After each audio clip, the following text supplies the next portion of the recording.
You all know I'm from Dalton, Georgia, and the UTC game was my homecoming game, but unfortunately I was under the weather and couldn't make it. So I'm fortunate to have my nephew and niece here, all right, who are my brother's kids. This is the Purcell family, so there's the Kardashians and then there's the Purcells.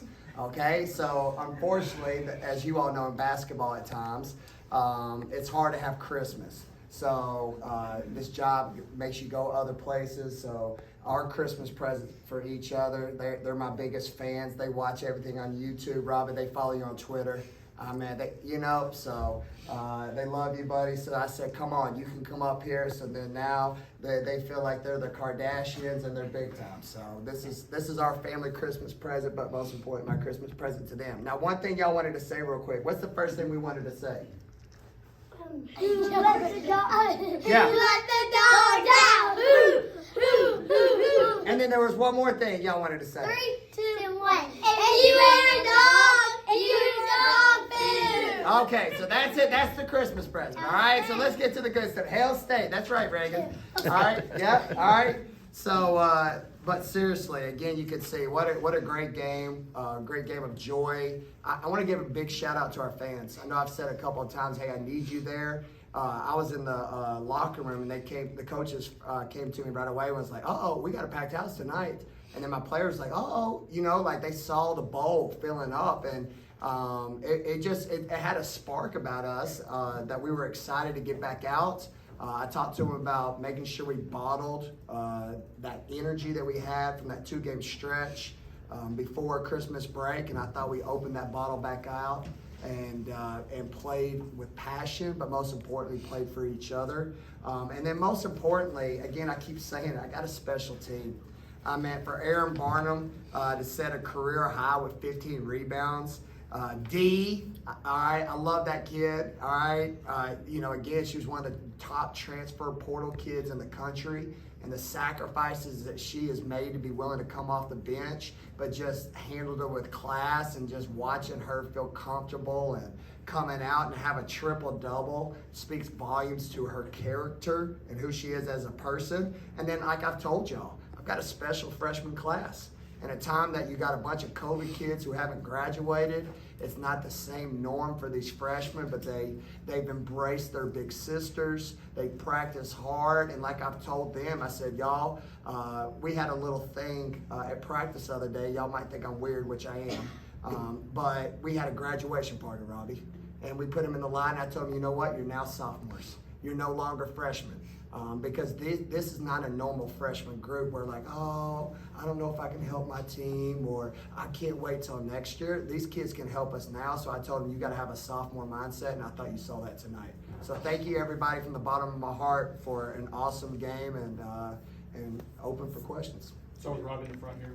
You've had so many players in and out of the lineup, but it just seems like, anytime that happens, somebody else steps up, and you've had, it seems like any given night you can have somebody go off, and there were several of them tonight. How much comfort do you take in that it seems like every single time something like that happens, someone else steps up, to the plate? It just speaks volumes of the sisterhood. They all love each other. They care about each other. Obviously, Poe, our thoughts with her right now. It's looking like she won't come back till South Carolina. So, it's an opportunity where somebody else has got to step up. D took it. And then Jess to get an early double-double. I needed to get her out. I was praying, I think like everybody. That's why I was waving my hands when she got up, because I said, I'm waving my hands not only because she gave great effort, I'm waving my hands because I'm glad she's back to come back in the game. All right? I was celebrating some happiness because we've seen plenty of kids this year fall down and didn't get back up. So, again, I'm just a lucky coach for a group of young women who are leaving it all on the line and still, their best basketball's ahead of them. Put that in the front here. We saw career nights for Near and Jasmine Brown-Hager, both getting extended runs for the first time and scoring in double figures. What can you say about their investment and everything they've put in that led to a night like tonight for them? Yeah, it's just unique. Again, in a time and a culture where today's world is, as soon as you don't play, he don't like me, or you'll have a parent call you, or just you make excuses. They've never done that. Not once. Their families are awesome. They're awesome. They're women of high character. They know they're playing on a special team. And the only thing they ever ask me is like, hey, what can I do to maybe steal some minutes? But they don't complain about their role. And because of their attitude of gratitude, but most importantly, their work ethic, to see them have success and a taste, again, makes me a happy coach, because I referenced it before Christmas. Jessica Carter, for as good as she is, I can't play her every game for 40 minutes. She needs a breather. She needs a rest. Kayla Jordan. So with these freshmen, sophomores coming on, I really like where my team's going headed into SEC play. We're Dave in the back here. There were a few stretches maybe in third quarter, others were offense, a little bit slack, but Yeah. how did you keep them, A, playing hard defense all game, and second, just playing hard all the game when they're obviously blowing a team out 20-2, and they know they're going to win? How do you keep them motivated? Yeah, so we, obviously, again, I give credit to Mississippi Valley State. They're playing one of the hardest schedules in the country.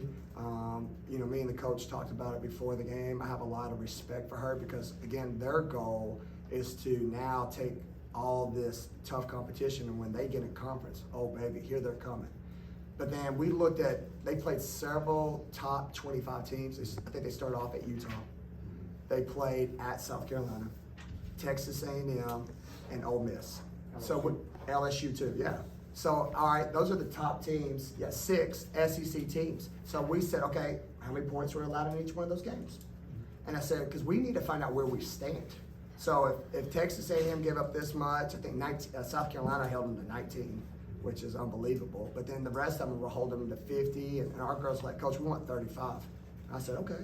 So that's why you saw that on the defense end. Even though the score was obviously in our favor, we're playing something more than just a victory. We're trying to chase rings and chase championships. So that was a behavior that they were holding each other accountable. I told them, do you want me to make you better? And they said yes. And I said, if you don't talk on transition defense and you don't box out, I'm burning my timeouts. And I think you saw that tonight where I don't care we're up. I was letting them know. Sammy St. Nick ain't left for the North Pole yet. I'm still giving out gifts because every time we didn't talk in transition, I'm handing out sprints tomorrow at practice because we're going to get tough, all right? But what I love about them, they're like, come on, Coach, bring it. And when you can have that culture and hold each other accountable, good things can happen. Go up to Robbie in the front. If you look down there and there's, 3 or 4 in boots and knee braces and, Aaron's, had a problem at some point. Are you concerned there's a trend with some of these injuries, the lower body injuries, or is it just kind of fluky? Yeah, no, 100%. And that's a great question. So they're freak injuries.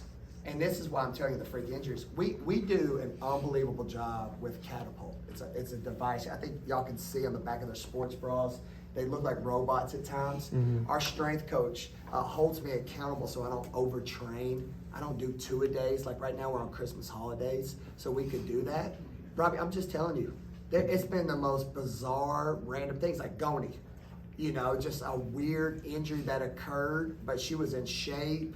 Poe has had some foot problems for going on 2 years now.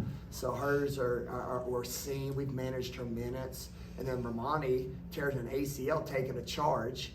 Rocio, who just came in here, we were trying to get her in the fall before school started because we found out she graduated, right? And we couldn't get her in, and she was trying to train to get ready, and she tears her ACL before she gets here. So it was one of those things that you're just like, man, it's just bad luck, right? And obviously it's affected our practices because we can't get after it because I don't have that many bodies to report because I'm trying to make sure it doesn't happen again.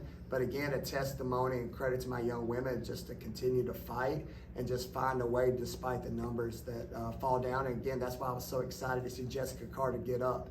I said, please, Lord Jesus, I was good at Christmas. I ate too many cookies, drank too much milk, but please let her get up. And I was excited when she got up. Weren't you? Were you excited when she got up? Yes. Were you, Finn? Yeah. All right, yeah, I think we were all excited. That in the front here. Yeah. It's team 7-0 since you've been the head coach here with a week or more off of a break. What's that say about the strength staff and how they've been able to just get everyone ready after a longer layoff? Well, I need to talk to Jimmy the Juice. I need more games after a week off with 7-0. All right, Jim, we got to make that happen, kid. That's a great stat. All right. But no, it's just there's a focus, man. Like I said when I came here, is I want to get this program back. When we come to practice, it starts with our staff to engage and challenge them where they don't get burned out. Because again, I've got so many young women who've come from all over the country to make sacrifices that they're giving up a lot. So it's our job as coaching staff to make sure we help them with player development, that we get in the film room. And I think when we're really dialed in and we have time, that's why you're seeing the success, to your point. When we have weeks off, that we're able to come out and punch people in the face. Any more questions for Coach? Awesome. Thanks Thank y'all. everybody. What do y'all